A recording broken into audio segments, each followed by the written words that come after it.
My name is Mike, a sport coordinator at Seneca College Athletic and Recreation Department. Just lunchtime right now with the baby, so he's been throwing some food this way, so you might see some hit the screen. Anyway, so I'm just here for our Wellness Wednesday, walking kind of tips that we typically do. Nice. So what we're going to be doing today is we're obviously not outside walking, and just based on our schedule today, and with the little guy having to give him lunch, and everything runs on his time. So, but I'm going to give you a couple tips regarding hiking, and most of the tips that we've been doing so far have been for mindfulness walking.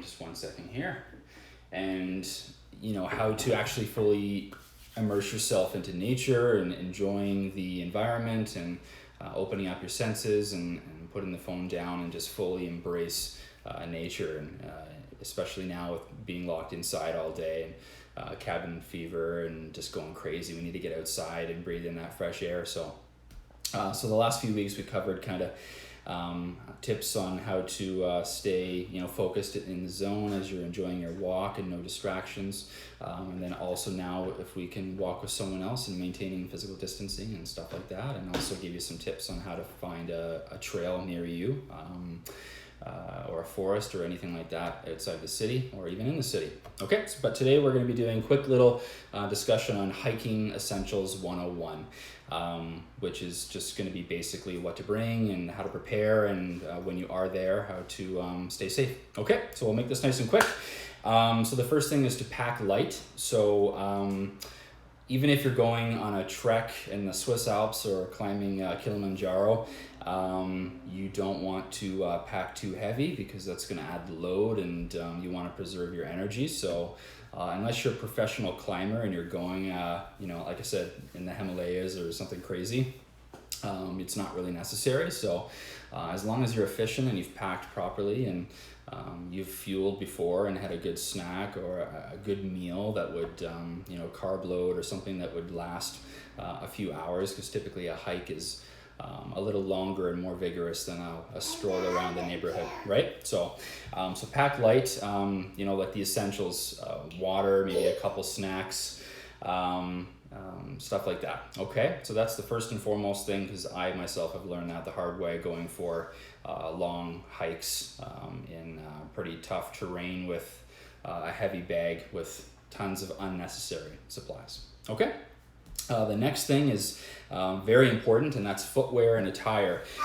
So I'm hoping that when you guys do choose a trail to go walk, or a forest, or a really good nature walk, that you're not wearing these Birkenstocks or sandals, or even if you think that you can do it in just regular kind of street shoes or sneakers, don't.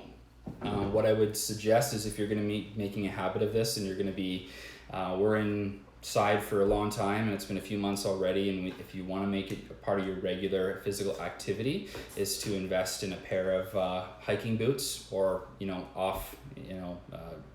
trail terrain shoes, whatever you can find. So something like this that has really good support, really good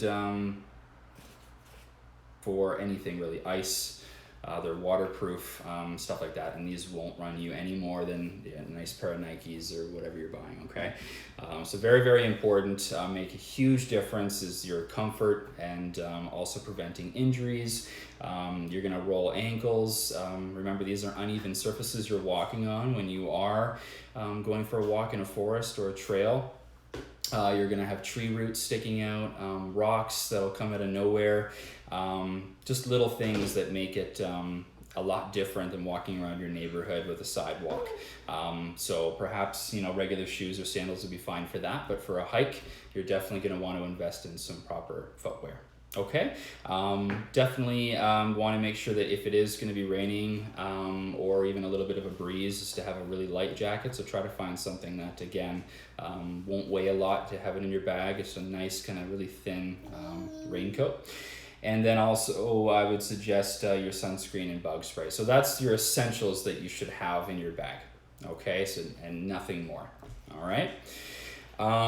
So lastly, and probably most importantly here, is familiarizing yourself with the trail that you have chosen, okay?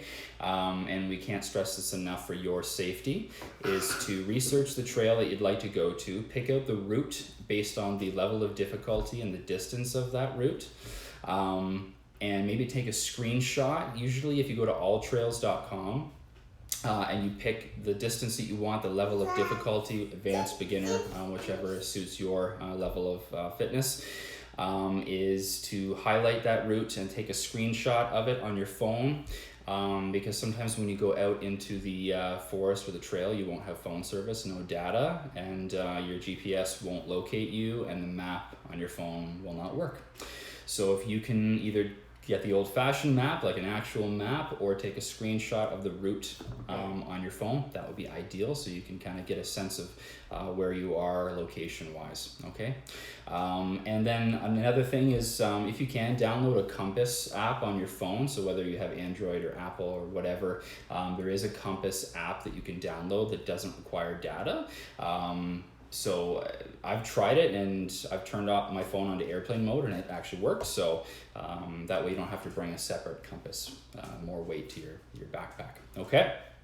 And then lastly, tell someone where you're going. So I know it sounds kind of silly and childish, but you definitely want to mention to someone, if you're going by yourself, or even if you're going with another friend and you're keeping the distance, is to just mention to someone that you're going for a walk. Let's say, up in Algonquin Park, where, there's wildlife and bears, and you could get lost, because once you get into the middle of the forest and 360 degrees all looks the same, and if you're not familiar with navigation, that can be a little scary, and then it gets darker, and then you get disoriented. So tell someone where you're going, and give them an approximation of the trail route that you would wish to take, so that someone knows where you are if it's been a few hours and you haven't answered any of your text messages, and your parents or friends are getting worried. Okay, so that was just a quick little tips, hiking 101. Some of it sounds common sense, but you'd be surprised to myself when I go hiking